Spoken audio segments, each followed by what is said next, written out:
Hey, what's up guys? Adam here, giving you guys episode 4 of the budget video tips series. In this episode, we're going to be taking a look at shallow depth of field, and I might go ahead and contract this down to SDF in this video. So if I say the word or the phrase SDF, I basically mean shallow depth of field.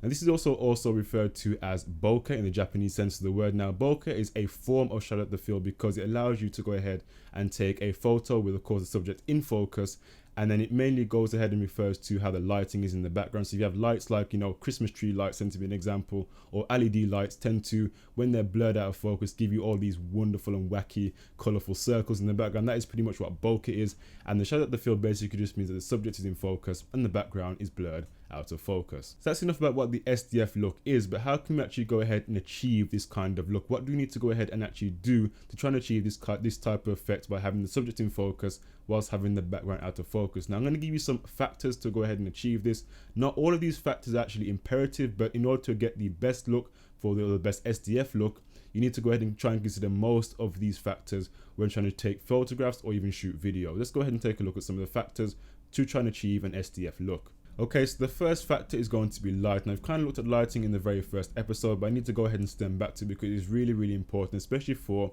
the SDF look. Now, in order to achieve this look, we need to have a really good source of light, because there's something in the camera called a shutter, and it mainly focuses on shutter speed and rolling shutter. And basically, if you go ahead and set the shutter speed to around 1/6 of a second and have bad lighting, then the image, when we go ahead and take it, if we're going to be doing video, if we're going to go ahead and shoot at that kind of speed, is going to give us a really dark image. It's going to give us really dark video. We don't want that. But if we go ahead and increase the actual ISO on the camera to try and actually compensate for that, it's not going to work, because shooting at a higher ISO tends to try and attract more light, which is going to give you a really deep depth of field within the actual image quality. So of course, trying to shoot in low light, trying to get the SDF look is not going to work. You need to have very good lighting so you can go ahead and snap a really quick picture whilst good lighting is available, so you can go ahead and get the subject in focus and the background to be blurred out of focus. So you really need to have very good lighting to try and achieve the SDF look when it comes to trying to get the best look possible. So the next factor is going to be the focal length. Now the focal length can actually vary from different lenses. Now of course, the kit lens normally has a focal length of around about 18 to 55 millimeters, whereas a zoom lens would normally have around about 70 to 200 or 70 to 300 millimeters. Now those zoom lenses tend to be used in environments like in the sports industry or the wildlife industry, and you normally tend to get these subjects really sharp, and the background is absolutely blurred to the point where you can't even actually notice or pinpoint what is actually in the background. That is because the further you go out with a zoom lens, the actual less of the deep, or the less depth you're going to get in the image. So you're going to get an incredibly shallow depth of field when you're going to be shooting with a zoom lens, and you can actually shoot, because you're actually so far out with the lens, you can actually get a much lower aperture. Now we're going to go ahead and cover aperture in the next factor, but when you go ahead and zoom all the way out with the lens, you can tend to get a much shallower depth of field depending on the scenario you're going to be shooting in. Okay, so the next factor we're going to go ahead and talk about is going to be the f-stop. Now the f-stop, or also known as the aperture, is how much light is allowed to pass through the lens and into the back of the sensor. Now this is going to be very important, of course, when we're going to be talking about shallow depth of field, because SDF, as we mentioned before, requires a good amount of light. So let's go ahead and talk about what f-stop actually means. So f-stop 1, which is where we tend to start from, although it can go lower in some extremes, in some cases, but let's go ahead and start from f-stop 1. And let's go ahead and go all the way across to f-stop 22, which tends to be the lower end of the f-stop. Now f-stop 1 is referred to as having the highest f-stop, and f-stop 22 is referred to as having the lowest f-stop. Now it's kind of funny because you're trying to think that why isn't 22 the highest and why isn't 1 the lowest, but try to remember that f-stop 1 is the highest because it allows the most light to go ahead and pass through the lens, and f22 in this case would be the absolute lowest because the lens is pretty much shut off, allowing very limited light to go ahead and pass through. Now here's where it gets a bit confusing, because if you're using a telephoto lens zoomed out to, let's say, I don't know, maybe about 200 millimeters, you can actually get away with using a lower f-stop, because as I mentioned before, telephoto lens tends to perform a lot better when it comes to lower f-stops and performing well when they're zoomed all the way out, giving you a very shallow depth of field.